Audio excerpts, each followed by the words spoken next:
ગમેલો પ્રસંગ આખા દિવસ દરમિયાન તને શું ગમ્યું બાળકો યાદ કરશે. તમે જ્યારે સૂતી વખતે યાદ કરો કે તમને ગમેલો પ્રસંગ તમે યાદ કરો તો શું થાય? તમને આનંદ આવે, માઇન્ડ ફ્રેશ થાય, થાક બાળકો માઇન્ડ ફ્રેશ થશે.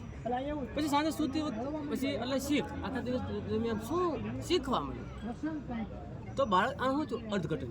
પછી આનાથી લાભ શું થયા? તો બાળક જે સુવર્ણ વાક્ય લખતું તો એનો એક આત્મવિશ્વાસ ડેવલપ થયો. એને લખી કે હું હોશિયાર વિદ્યાર્થી છું, હું શ્રેષ્ઠ વિદ્યાર્થીઓની બનીશ. તો ખરેખર હવે એ ધીમે ધીમે પોતાની જાતને ડેવલપ કરે. પછી એમાં મૂલ્ય શિક્ષણનો પણ ખૂબ સારો એવો વિકાસ. તો અહીંયા એમ કે હું પાણીનો પુનઃ ઉપયોગ લઈશ, પાણીનો પુનઃ ઉપયોગ કરીશ. તો બાળક છે હવે ઉપયોગ જેવો ધારો કે વાસણ ધોયેલું પાણી છે તેને શું કરે છે? છોડને પાણી છે. એ આમાં લખે છે કે હું દાદા દાદી સાથે બેસીને વાતો કરીશ.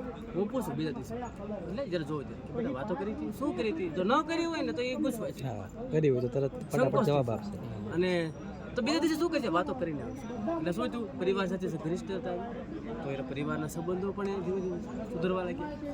એનાથી મૂલ્ય શિક્ષણ કે પ્લાસ્ટિક અમે પ્રાર્થનામાં ઘણી વાર સૂચના આપતો હોય કે આપણે ભાઈ મૂલ્ય શિક્ષણની વાતો કરતા હોય કે પ્લાસ્ટિકનો ઉપયોગ ન કરવો જોઈએ, બહાર ન ખાવું જોઈએ, મમ્મી પપ્પાને આપણે આમ આર્થિક રીતે મદદરૂપ થઈ શકીએ છીએ, આ આપણા સ્વાસ્થ્યને નુકસાન કરે છે.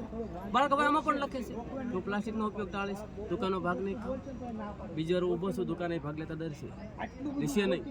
લગભગ અમારે સ્કૂલની અંદર તો અમારે અત્યારે પ્લાસ્ટિક લાવવાનું છે જ નહીં, પડીકા લાવવાના ને રિસીઝ પેલો ભૂખ લાગી હોય એટલે એ બાળકોના સ્કૂલની અંદર સુખડી ખાઈ ઘરેથી સૂકો નાસ્તો, જન્મદિવસ છે તો સૂકો નાસ્તો લાવવાનો, ઘરેથી બનાવેલી વસ્તુ લાવવાની, બટાટા પૌવા લાવવાના છે, મગ લાવવાના છે, સીંગ ડાળિયા લાવવાના છે.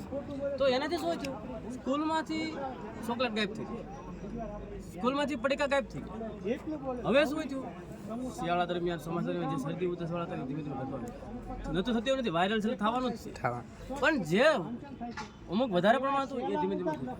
તો આ એક મૂલ્ય શિક્ષણ મળ્યું. બીજું બાળક હવે લખે છે પોઝિટિવ ડાયરીમાં એના વિચારો જાણી શકાય છે. અમુક બાળક એવું લખે છે મને જો અહીંયા એક દીકરી લખી ગયું તો મને મારા મનમાં કેટલી વાર્તાઓ ચાલતી હોય છે, હું કદી મેં સાંભળી નથી. ઘણી વાર તો આ વાર્તા મનમાં હાલતી હોય છે, મને એમ થાય કે હું લખું. હવે આપણને એમ થાય કે આ બાળકનો આવો વિચાર છે, એની પાસે વાર્તાઓ એ બાળકો જાતે લખેલી બધી વાર્તાઓ, પછી કવિતાઓ વાર્તાઓ લખે છે. આ ઉપરાંત એક દીકરી લખે છે કે નાના છોકરાઓ જ્યારે મારા નાના બાળકો બાળ મંદિરવાળા હોય, બાળ વાટિકાવાળા, પહેલાવાળા, તો એ વાર્તા કથન કહેતા. તો એક છોકરીએ લખ્યું આઠ કે મને વાર્તા કહેવાનું મન થાય છે પણ આમ જોવા જાવ ને બીક લાગે, તો સંકોચ થાય છે, ડર લાગે. એ છોકરાને કાંઈ બીજા દિવસે પ્રાર્થનામાં મેં પ્રાર્થના શરૂ હતી, પાછળ બેટા ઉભી થઈ, પછી મેં કીધું હવે તું આગળ ગઈ જા, તારે વાર્તા કહેવાની છે. શરૂઆતમાં થોડી થોથરાણી પણ પછી એને વાર્તા મસ્ત રીતે. તો આ શું હતું? એની ઈચ્છા શક્તિ આપણે જાણી શકીએ. એનાથી તો બાળકની અંદર જે પડ્યું છે એની ઈચ્છાઓ આપણે જાણીએ છીએ. અને બીજું બાળક છે લખે છે કે મને કાલે શું કહ્યું, ધરપકે લખ્યું છે કે મને જેઠાલાલ એમાં આ એપિસોડ આ ગમ્યું. હવે એ વસ્તુ ભણાવવામાં આવતી હોય ને, એક દીકરી કે બમ બમ બોલે ને અમને મૂવી પણ જોવાની મજા આવી કે બમ બમ બોલે છે હું મારે જોયું તો પડે ને. પછી જોયું કે ભાઈ તો આસામની અંદર છે, સરસ મજાની મોટી છે ડુંગળા વિસ્તાર છે, ટેકરીઓ છે ને આસામ. એટલે તો હવે હું સાની વાત ભણાવું છું, પાક ભણાવું છું. તો હવે આસામનું ઉદાહરણ આપો એને લાઈટ થશે કે નહીં, આ બમ બમ બોલે મૂવીનું ઉદાહરણ આપો એને લાઈટ થશે ને. એક બાળક સૂઝ માટે કે પોતાના એક જરૂરિયાત માટે કેટલો સંઘર્ષ કરે છે તો એ પણ હું એનાથી સમજાવી શકું. એક મા બાપની શું સ્થિતિ હોય તો આ એના પૂર્વ સંદર્ભ સાથે હું જોડી શકું. તો એનાથી કે છે બાળકનું છે એ રસ ઋષિ પ્રકૃતિ જાણી અને એ મુજબ જો શિક્ષણ આપીએ ને તો બાળક સાંભળે જ. આપણે એમ કે કેમ અવાજ કરે કરતો અવાજ બંધ, એને ગમતું આવ્યું અવાજ કરતો બંધ થઈ જાય નહીં, આ કાંઈક છે. આનાથી આ પોઝિટિવ માઇન્ડસેટ થાય છે બાળકનો અને બાળકને છે આપણે એની યોગ્યતા મુજબ છે વિકાસ કરી શકીએ છીએ. પછી ઘણી વાર આપણે છે આ બીજું એટલે આના આ જ ભાગની અંદર બુસ્ટ પોઝિટિવ એનર્જીની અંદર છે આપણે બાળકોને છે લીડરશિપ વિકસાવી. એના માટે સંસદ બાળ સંસદ છે, આ ઉપરાંત છે બાળ સંસદને મહિને છે અમારે મિટિંગ બોલાવવામાં આવે છે જેમાં બાળકો છે પોતાના પ્રશ્નો રજૂઆત કરે છે. મંત્રીઓના મહામંત્રી આગળ હોય એ બધાને ઓળખે, બધાના પ્રશ્નો જાણે, જરૂરિયાત હોય. કારણ કે કોઈ કેમ કે ભાઈ અમારે છે સાહેબ મધ્યાહનમાં આ રીતના પ્રશ્નો છે તો એનો પણ સોલ્વ કઈ રીતે કરવું, તો એના ત્યાં નિવેદન લખવાનું, હું બાજુમાં બેઠો હોઉં. તો એનાથી છતાં લીડરશીપનું ડેવલપમેન્ટ થાય. આ ઉપરાંત મૂલ્ય શિક્ષણની વાત કરીએ આપણે પ્રાર્થનામાં બાળકો મૂલ્ય શિક્ષણની જે વાત કરતા તો એ મૂલ્ય શિક્ષણ. પછી સંગીત શિક્ષણ કે ધારો કે અમુક બાળકો છે એ સંગીતમાં છે, કથનમાં છે, લેખન આપણને ખબર કેમ પડે વાદનમાં છે, પ્રાર્થના મોટું માધ્યમ છે.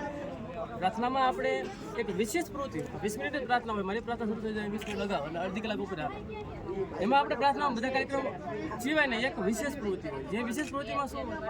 જે બાળકને પોતાની રજૂઆત કરી છે, જે રજૂઆત કરવી હોય પ્રાર્થના મંત્રી લખાઈ દે. કારણ કે આપણે જે પ્રાર્થના મંત્રી બધી વ્યવસ્થા કરતો હોય કે મારે છે એ જોક્સ કેવો છે, મારે ઉખાણા કેવા છે, બે વખત જેવું. તો એ બાળકે કીધું, એ પછી મને લિસ્ટ આપે. પ્રાર્થના કાર્યક્રમ પૂરો થાય પછી હું બોલાવું, કોણ બાળક છે, ચાલો આવી જાઓ. એટલે શું થયું? તો જે બાળકની અંદર રમૂજી વૃત્તિ છે એનો પણ નિખાર છે. જે બાળક સંગીતવાળા, બાળ વાટિકાવાળા, અત્યારે તમે જો બાળ વાટિકા છે ને જે ઓલા બધા ને એ બધા 3 થી નીચેના બાળકો છે. તો અત્યારે એ 40% બાળકો અમારે નાના નાના ભૂલકાઓ પણ સામેથી એમ કહે છે સાહેબ મારે છે ને મારે બાળગીત ગાવું છે, મારે જોક્સ કેવું છે, મારે ઉખાણા કેવા છે. તો આ બાળકનું સ્ટેજ ફિયર દૂર થયું. અને જે બાળકને આજ રજૂઆત કરવાની છે, કાલ તૈયારી કરીને આવશે, એના વગર તો આવવાનો નથી. તો આનાથી છે મેં બાળકોની અંદર પણ એક હકારાત્મક છે એનો જે એનર્જી છે, ઉર્જા છે, ટેલેન્ટ છે, એનો પણ જે વિકાસ કરવામાં છે ખૂબ મહત્વનો. અને અમુક બાળકો એવા હોય કે જેની અંદર કે ભાઈ આમ ભણવાની એને વધારે ધગશ હોય, એને ભણવામાં વધારે રસ હોય. સ્પર્ધાત્મક પરીક્ષા એના માટે મોસ્ટ કે ભાઈ એનો એક મોટું પ્લેટફોર્મ છે. એ બાળકોને આપણે એક્સ્ટ્રા ક્લાસ લઈને છે એમને સ્પર્ધાત્મક પરીક્ષાની તૈયારી કરી છે. જેનાથી કે શું થાય છે કે એ બાળકો એક વાતાવરણ એવું ડેવલપ થયું છે કે જેમાં બાળકો છે જોડાય છે. સ્પર્ધાત્મક પરીક્ષાઓમાં સામેથી બાળકો બુક માંગે સાહેબ, બુક સીટી બુક લઈ દીધી સાહેબ, જ્ઞાન સર્ટિફિકેટ બુક લઈ દીધી સાહેબ, યુનિવર્સિટી બુક સાહેબ, ક્યારે ક્લાસ એક્સ્ટ્રા ક્લાસ લેવાનો છે, તમે કાલે આવવાના છો. તો એનાથી શું હતું? બાળકો એક વાતાવરણ ડેવલપ થયું. એક બાળક બીજા જાતે રહીને બધા તૈયારી કરવાની, એનાથી અમારે સ્પર્ધાત્મક પરીક્ષામાં ખૂબ સારું એવું રિઝલ્ટ આવે છે. અને લેખન કે ભાઈ જે સાહિત્યિક લેખન, તો બાળકને આપણે પ્રોત્સાહન, બાળકની અંદર જે સર્જન શક્તિ છે એને વિકસાવવા માટે આ છે. આ ઉપરાંત મેં ગયા વર્ષથી